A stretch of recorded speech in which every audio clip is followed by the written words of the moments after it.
Stephen Shields Murray, the Board of Trustees has chosen you as the 13th headmaster of the Lawrenceville School. Yours will be the great responsibility of leading Lawrenceville to fulfilling its potential for years to come. Now, by the virtue of the authority of the Board of Trustees of the Lawrenceville School, I install you, Steve Shields Murray, as the 13th headmaster.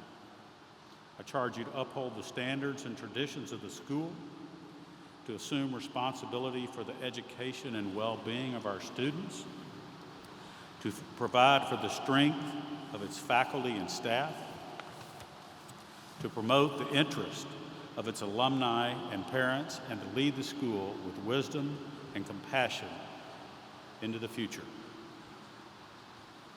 Members of the board, students, faculty, parents, alumni, friends, I now present to you the 13th headmaster of the Lawrenceville School.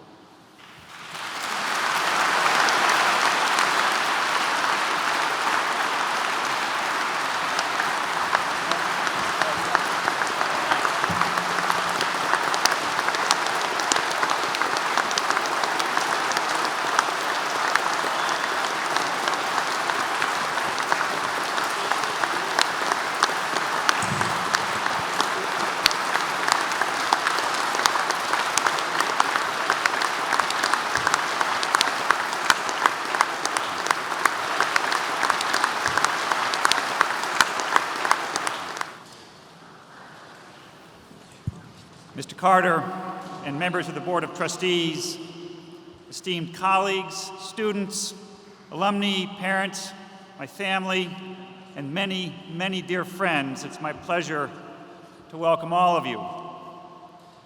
Over the course of my career, I've attended and sometimes presided over a variety of auspicious events, some of which have been even slightly intimidating. But never in my life have I spoken before a gathering that included a number of former bosses, numerous mentors from over 30 years in education, 3 distinguished predecessors who have held the position of headmaster of Lawrenceville, one of the finest faculties in the world, one of the finest student bodies in the world, sporting fine whiskers today, members of my current board who are anxiously assessing their long-shot bet on some guy from Cleveland, a former student and former water polo captain, my father, honorary Lawrenceville member of the class of 47, my big brother, my little sister, my Uncle Tim Cutting, Lawrenceville class of 47, my college roommate, my lovely wife, to whom I owe everything, 4 of my 5 children, and my 6th grade teacher from 41 years ago at the George Washington School in Morristown, New Jersey.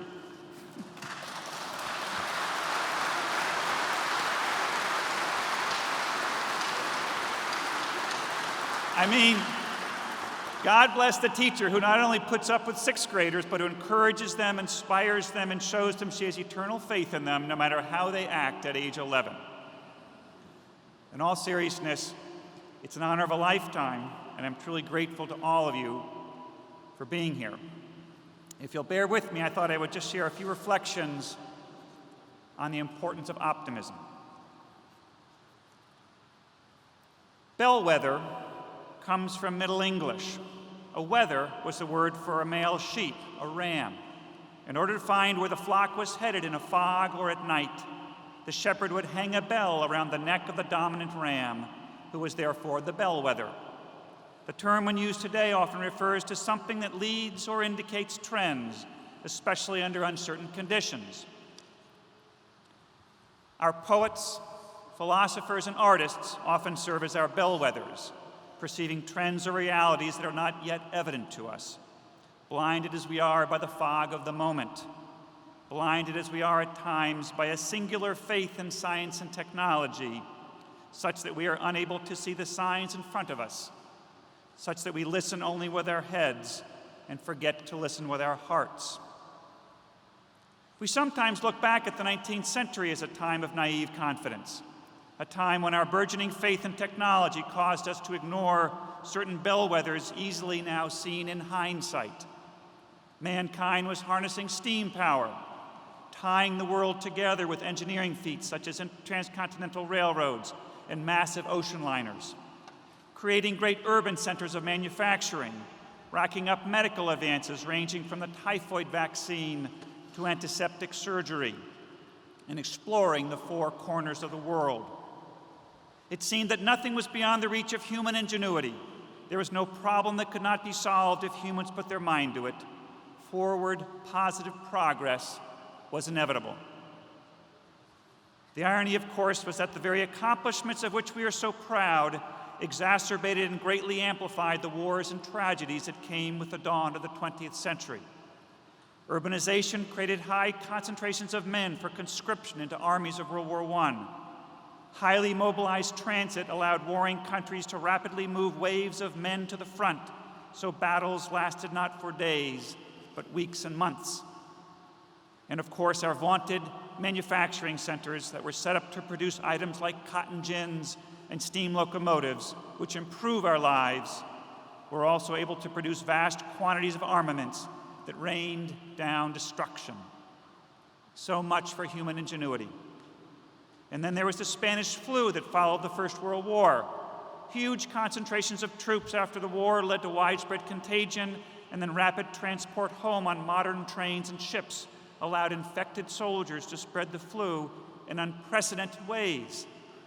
Before the flu pandemic from 1918 to 1920 had run its course, 28% of the world was infected, and the death toll easily surpassed those killed in World War I.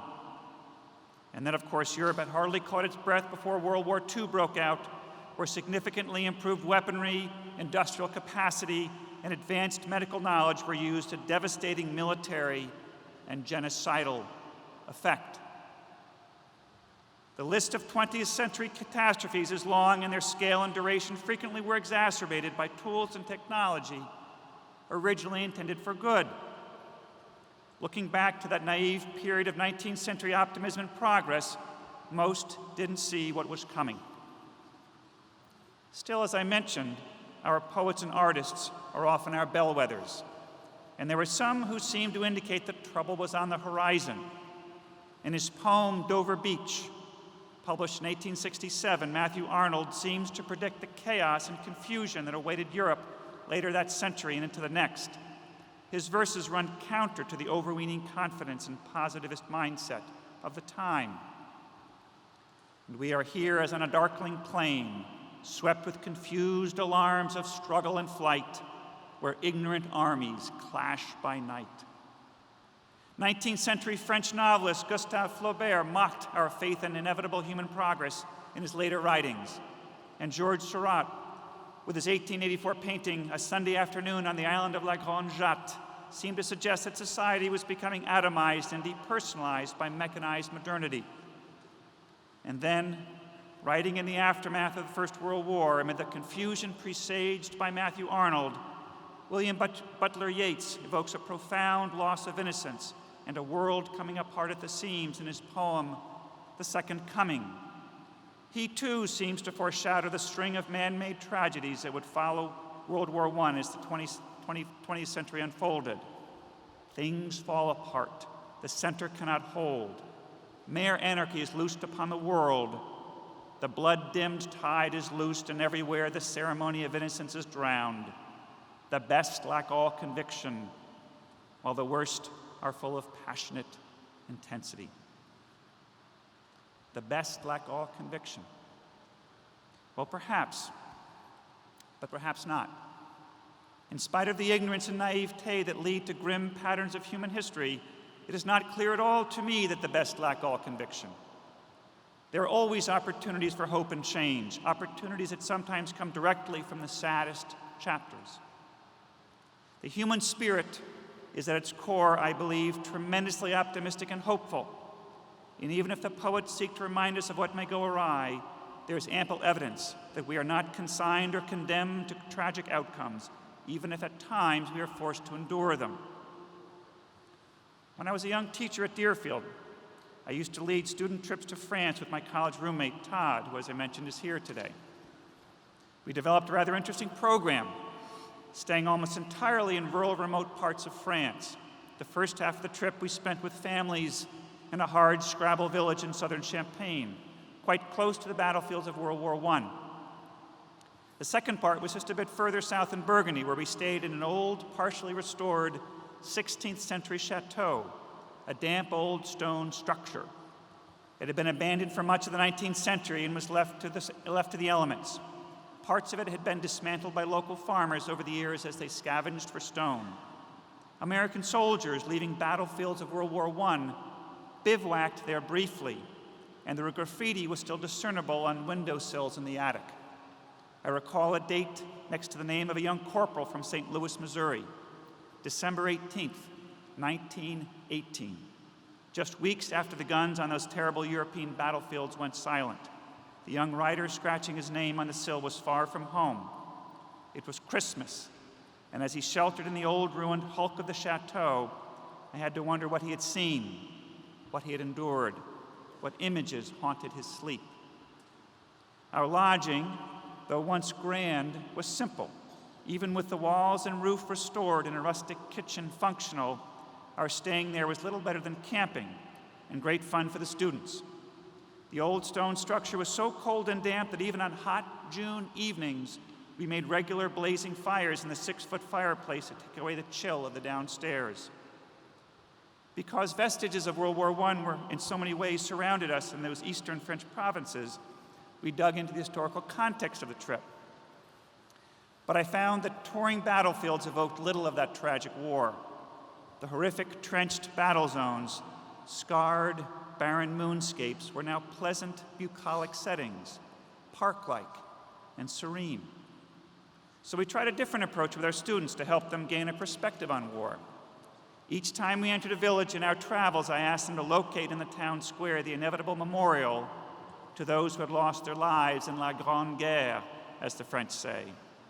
Every village had one, usually a small, chipped marble plaque, invariably a few sad geraniums growing beside it. They were to count the number of villagers killed in the war and then determine the ratio to the overall village population. The first time they tried this simple exercise, they were shocked. 36 men died in a village of 135. 55 lost in a small town of 250. 14 lost in a small rural hamlet of 65 people. The ages ranged from teenagers to men well into their 50s. An entire swath of the population simply gone. The old black and white photos of our history books allow us to distance ourselves, remove ourselves in space and time from the horror. Somehow, standing in a forlorn village common, not far from the actual battlefields, the cold, simple numbers seem to have an immediate, wrenching, and powerful effect. And still, it can take a bellwether, a poet, to help us to see even more clearly, or perhaps to see differently. On one particular evening on a trip many years ago, we had returned to the old chateau after a series of visits to the neighboring villages. We had planned to give them some free time, but also wanted to spark some reflection on their part. My roommate had an especially good idea. "Your ticket to dinner this evening," he said, "is a poem in French that is somehow inspired by something you did or saw today." They were immediately intrigued, and they went off in twos and threes to work on their poems. Dinner was brought in by a local farmer's wife who cooked traditional country cuisine, and we ate it in front of a roaring fire. At the conclusion of the meal, we went around the table and the students read their poems. The quality and tone varied, some facetious, some sentimental, a few bordering on the serious. Then it was Valerie's turn. Valerie was a Nigerian girl from New York City. Her poem was written in the first person, and as she read slowly and clearly, she situated her narrator alone in front of a hearth late at night, staring at the dying embers. The room was dark and bleak and empty, and she continued to stare into the fire. It slowly emerged that the narrator was an aging French peasant woman, alone in her small hovel. In the poem, she is recalling the loss of her son, decades earlier, in some battle whose name she cannot recall, in a war she could not understand. She has lived many, many such sad, lonely evenings, and even at this advanced age, she relives the pain and loss quite vividly each day. We were all deeply struck by the sad beauty of her poem, but perhaps even more so by her ability through empathy and insight to travel across generations and cultures. This deeply perceptive Nigerian-American girl could not have been further in space and time from a lonely French peasant woman living out her life of regret and loss. And yet Valerie was able to bridge the gap, to imagine the pain and express it beautifully in words. I find Valerie's poem, Valerie's empathy, a source of hope, a source of optimism, not the overweening blind confidence that all problems can be solved by human ingenuity. It is a more grounded, realistic optimism that with effort, we can bridge the issues that divide us, that we can understand the pain of others. Optimism and hope, of course, are fragile and can contain the seeds of bitterness and disappointment if we naively believe that we can avoid all loss and tragedy. Life is unpredictable. Life is messy. Optimism for me is a bit like the image conjured by Henry Bergson at the end of his essay on laughter. When seized too hastily or greedily, laughter can be reduced to a bitter, salty taste. The child skipping down the beach encounters the wind-blown foam torn off the tops of waves. Like laughter, the foam sparkles in the sun and is enormously attractive. But grasp a handful to see it up close, to taste it, to own it, and one finds in one's hand nothing but a few drops of water, bitter and salty to the taste, impossible to grasp.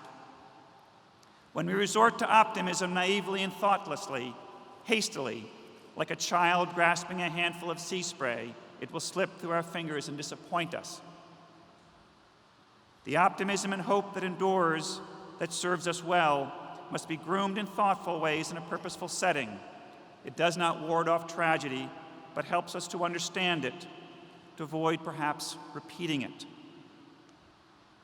We are here in a school, one of the very great schools, and I see this as our purpose, to equip our young people to go off into the world with a clear-eyed sense of hope and the tools of empathy and compassion and understanding required in order to make it a better place. Lawrenceville, in all its idyllic beauty, does not exist as a bulwark against disappointment, a source of false hope that the world can be a utopia, that every problem can be solved. Lawrenceville is preserved as a place of enduring beauty and strength because what we do here is important. It is important for the world. We practice a certain hope and optimism each and every day in our approach to educating and preparing young students to launch, to go out and make a difference. We have here some of the very best teachers anywhere, teachers who work tirelessly to develop some of the very brightest, most promising hearts and minds that can be gathered in one place. And this is practiced on a regular basis around a table, a simple wooden oval. Some of you will recall the reference to the Harkness table in my convocation speech. The physical presence of the table, the carefully crafted, venerable piece of furniture, burnished by countless hands and elbows, is important. The smooth, unbroken plane of the wooden surface connects those around the perimeter and helps create that democracy of voices that is so critically important. And what starts around that table extends beyond into the school. Students, your teachers begin with you in the second form, instilling in you the discipline of listening, not simply taking note of a comment from a peer, but hearing another person and seeking to fully grasp their intent, acknowledging their thought before the discussion moves on. The dynamic around the table further instills in you the discipline of thinking deeply, of examining your own assumptions in order to defend your position or concede a point when a comment from a peer thoughtfully reveals a perspective you hadn't considered. You learn to think, to listen, to engage, to be in the moment. This develops over time into habits of mind, habits of empathy and understanding, habits of respect and openness to different viewpoints. Merely disagreeing with someone does not make him or her your intellectual enemy. Instead, you see an opportunity to learn something new you hadn't considered before. This thinking extends more broadly across the school into the houses, onto the playing fields. It informs how we treat each other, how we respect each other, how we understand each other. And as I listen to the deep-seated beliefs expressed by members of this faculty on the importance of the work that occurs around that wooden table, their words betray a certain humility and at the same time a deep love bordering on awe. Chris Schulte speaks beautifully about her colleagues. It is wonderful to work here with teaching colleagues so dedicated to growth and willing to try new methods, make mistakes, and try once again. I am continually impressed with my colleagues' dedication to doing what will best help their students learn, and working incredibly long hours in the process, even while counseling, coaching, and doing all the other duties of a boarding school teacher. Teaching is such an optimistic profession, and I see that attitude each day in my work with my colleagues. It is inspiring. Without a trace of his characteristic irreverence, Regan Kearney says, "I have no choice but to know all my charges, where they live, what they play, whom they admire, and when they're having a bad day. At a Harkness table, every seat in the room is up close and personal, including mine. It's a place where, to paraphrase Admiral Chester Nimitz, uncommon education is a common virtue, and one thing we learn is a lot about each other. This is essentially what teaching boils down to. If this is work, then I want to be sentenced to hard labor." Katie O'Malley sees teaching as feeding their souls, and she writes, "There are few experiences more enjoyable than a good discussion around a dinner table, and the classroom Harkness table provides a similar kind of feast. Lawrenceville students are hungry for the stimulation and sense of significance they get from engaging in thoughtful conversation, and there is a delicious earnestness in the way they listen to their peers, present their ideas, and ask challenging questions of the texts.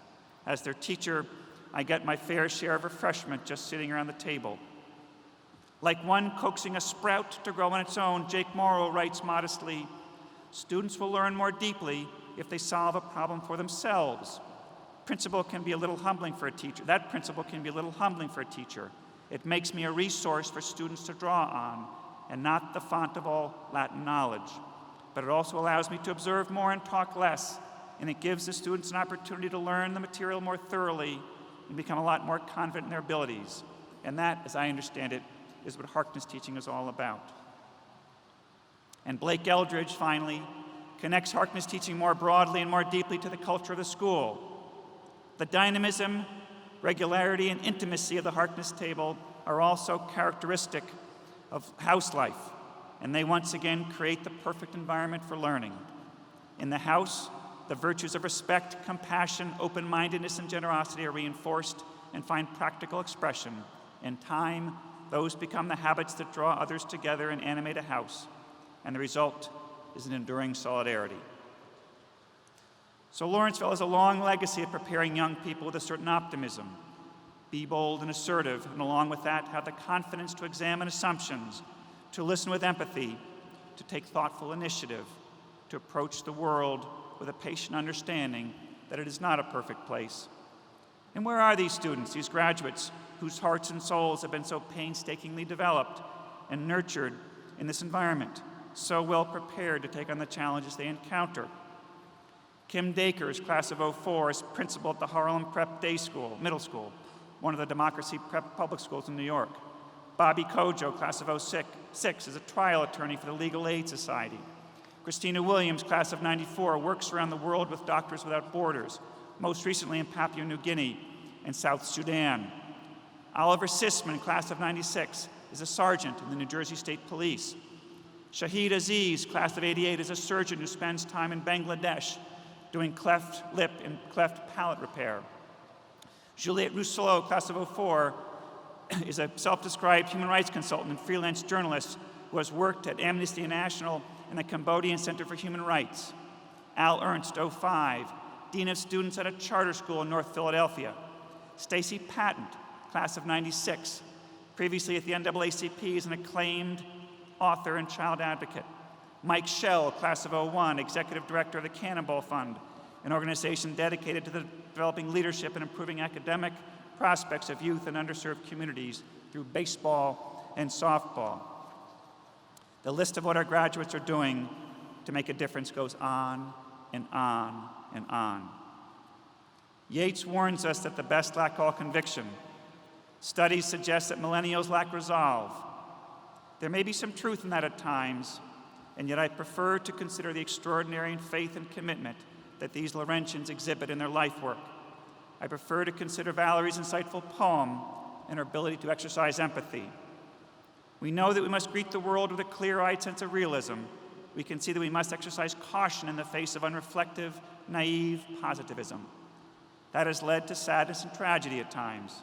The world we know is full of turns and deceptions, and there are no guarantees. But for all the cruelties and disappointments we encounter, understanding and compassion are powerful forces. Situations can be improved. Problems can be thoughtfully solved. If you have spent time in this beautiful setting, at this wonderful school, you know that what is truly impressive, what gives us hope, is the work of our teachers, mentors, coaches, housemasters, who each day exercise their work with great care, love, and dedication. This careful work has been going on for a very long time here, and the charge to us is to see that it endures for a very long time to come. Even if certain poet bellwethers continue to worry and fret about the human condition, I am confident that you students leave here recognizing the privilege of being associated with a school untouched by cynicism, where good character matters deeply, where lessons learned around a Harkness table will guide you in life as you seek to make a difference. As for me, with all due respect to Matthew Arnold and William Butler Yeats, I prefer an altogether different poet bellwether, the Irish poet Peter Fallon, who, like Valerie, focused less on cataclysmic human failures and more on our capacity to love as a source of hope. At the end of his epic poem, Strength of Heart, he enjoins us to be worthy of this life and love the world. Thank you.